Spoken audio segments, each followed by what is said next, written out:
Tidlig aften og velkommen her til Energi Arena i Aarhus og til endnu et opgør i World Cup 2007. Det er opgøret i gruppe B mellem Sverige og Norge. Vi har de to mandskaber legnet op på banen, og vi kan inden det lige se den aktuelle stilling i gruppen. Og vi ser altså, at Rumænien tidligere på dagen overraskende tabte med 25-24 til Frankrig. Og så altså Sverige mod Norge. Lige nu er vi klar til de to nationalmelodier.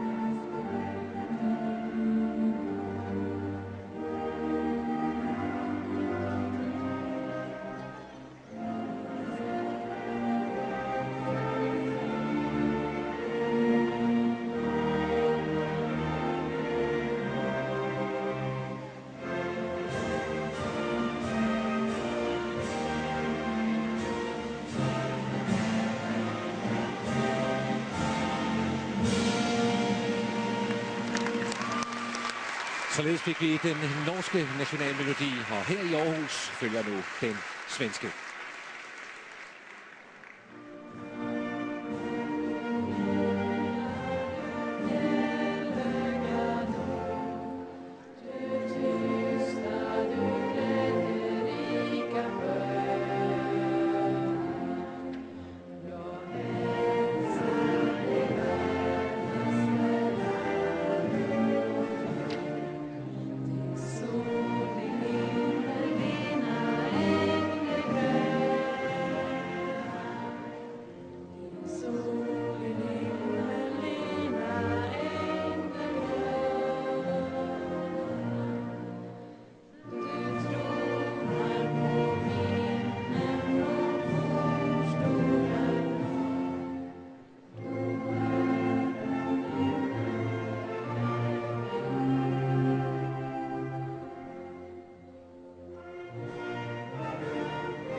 Norge mod Sverige ser vi tilbage på det seneste europamesterskab, der blev spillet i netop Sverige. Ja, der var det altså Norge, der gik hen og blev europamester, men Sverige via en hjemmebanefordel og udmærket spil også var tæt på at komme frem til semifinalen.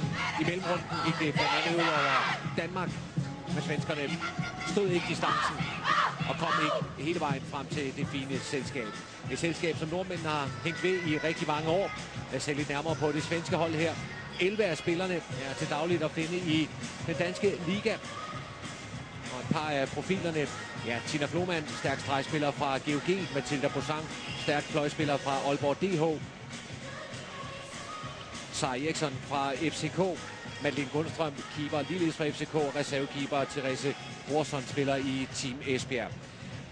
En stærk bærende kraft hos svenskerne, det er Sara Holmgren her, stregspiller vigtig i forsvaret, specielt Holmgren, som lavede 4 mål i går, da svenskerne i den første kamp tabte til Rumænien med 28-17. Norge opererer med en trup på 20 spillere, der kæmper om de 16 pladser til VM i Frankrig her senere på året. I dag der er der et par af de prominente navne, der sidder over, blandt andet Gro Hammersen og Lene Christian Rigelhødt.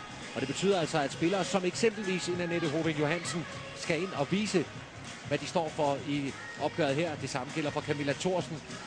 En, der ikke sådan behøver at føle sig specielt usikker på noget som helst, det er Katja Nyberg her. Efter en skulderskade for nu snart 1,5 år siden, ja, der er der mere og mere, der tyder på, at Nyberg er ved at finde storformen igen. Claus Gram Petersen og Henrik Mortensen, det er dansk dommerpar til dette opgør. Så bliver det vel på mange måder ikke mere skandinavisk. Så skulle den svenske landstræner i dag have heddet Ulf Sivertsson. Undskyld, Ulf Schäfert, men han skal ned og besøge Ulf Sivertsen nede i Kolding i aften. Det er nemlig således, at Ulf Schäfert, som jo til daglig er træner for GOG i den bedste mandlige liga, ja, han altså i aften er i lidt af et dobbeltproblem, fordi GOG altså i herreligaen herhjemme spiller kamp, og derfor har han prioriteret GOG frem for det svenske hold denne ene aften. Per Johansson, normale assistent hos svenskerne, har altså chefrollen i denne kamp.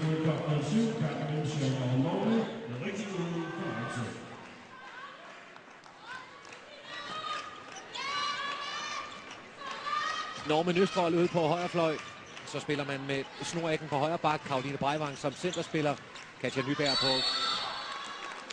venstre bak, Camilla Thorsen har ikke fået chancen fra start.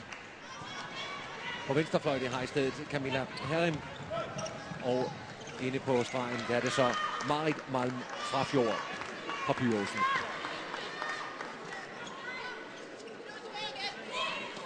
Og Therese Petersen, keeperen fra Randers, starter i nordmændenes mål.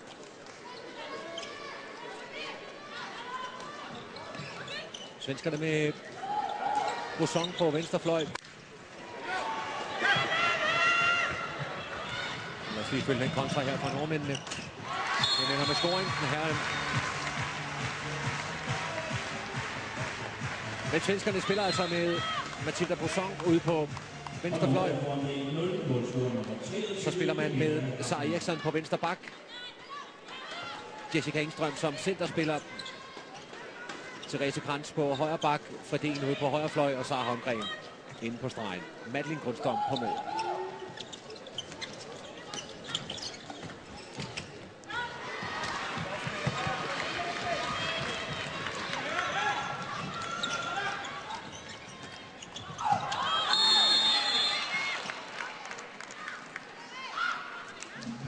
De havde en rigtig, rigtig dårlig start på den turnering, svenskerne i går, da de mødte Rumænien. En helt gennemgående skidt første halvleg.